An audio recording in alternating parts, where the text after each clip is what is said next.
제4장 섭리적 동시성으로 본 복귀섭리 시대와 복귀섭리 연장시대 제3절 통일왕국시대와 기독왕국시대 통일왕국시대에 들어서면서 사사가 제일 이스라엘을 영도하던 시대는 지나가고 하나님의 명령을 직접 받는 예언자와 성막이나 성전을 받드는 제사장과 백성을 통치하는 국왕이 정립하여 복귀섭리의 목적을 중심하고 각자의 지도적인 사명을 수행해야 했던 것이다. 그러므로 이 시대를 실체적인 동시성으로 탄감복귀하는 기독왕국 시대에 있어서도 교구장이 제2이스라엘을 영도해 나아가던 시대는 지나고 예언자에 해당되는 수도원과 제사장에 해당되는 교황과 백성을 통치하는 국왕이 복귀섭리의 목적을 중심하고 제2이스라엘을 지도해 나아가야만 했던 것이다. 당시의 기독교는 예루살렘,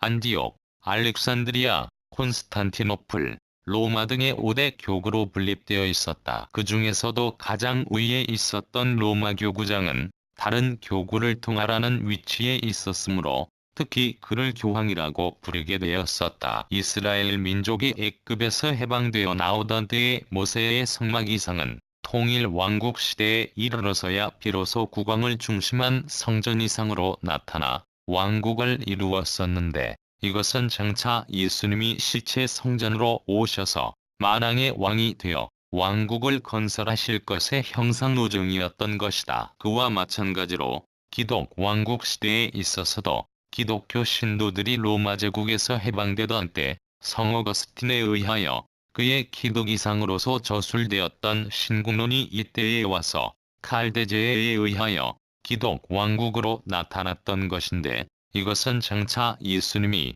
만왕의 왕으로 재림하시어 왕국을 건설하실 것의 형상노정이었던 것이다. 그러므로 이 시대에는 국왕과 교황이 하나님의 뜻을 중심하고 완전히 하나가 되어 기독 이상을 실현함으로써 예수님 이후 메시아를 위한 영적 기대 위에서 교황을 중심하고 이루어 나왔던 국토 없는 영적 왕국과 국왕을 중심한 실체적인 왕국이 기독 이상을 중심하고 하나 되어야 했던 것이다. 만일 그때 그렇게 되었더라면 종교와 정치와 경제는 일치되어 재림하실 메시아를 위한 기대를 이루게 되었을 것이었다. 통일 왕국 시대에 있어서 믿음의 기대를 복귀하는 중심 인물은 예언자를 통해 주시는 하나님의 말씀을 실현해야 할 국왕이었다. 예언자나 제사장은 하나님의 말씀을 대신하여 나서기 때문에 그 시대에 있어서 아벨의 입장에 서게 된다. 그러나 복귀섭리 노정에 있어서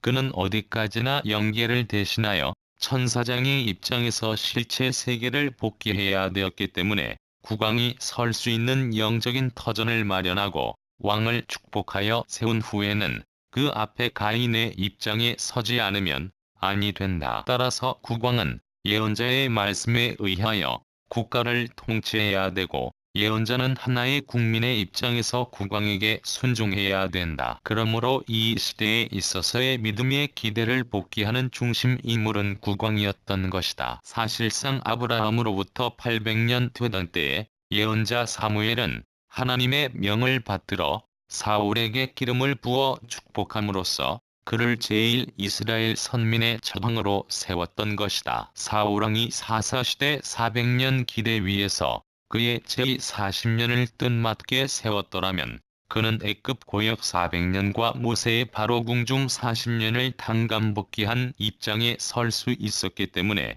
그는 40일 사탄 분립 기대 위에서 믿음의 기대를 세울 수 있었을 것이었다. 따라서 사울왕이 이 기대 위에서 메시아의 형상체인 성전을 건축하고 그것을 받들었더라면 그는 모세가 제1차 민족적 가나안 복귀에 실패하지 않고 성공하여 성전을 건축하고 그것을 받든 것과 같은 입장에 설 수 있었던 것이다. 그리고 이스라엘 선민들이 사울왕을 중심한 그 믿음의 기대 위에서 성전을 받들고 나아가는 이 국왕을 절대로 믿고 순종하였더라면 그들은 실체 기대를 조성하여 메시아를 위한 기대를 이루었을 것이었다. 그러나 사울왕은 선지자 사무엘을 통하여 내리셨던 하나님의 명령을 거역하였기 때문에 성전을 건축하지 못하였다. 이와 같이 성전을 건축하지 못한 사울왕은 바로 제1차 민족적 가나안 복귀에 실패한 모세와 같은 입장에 놓여졌었다. 그리하여 사울왕을 중심한 복귀 섭리도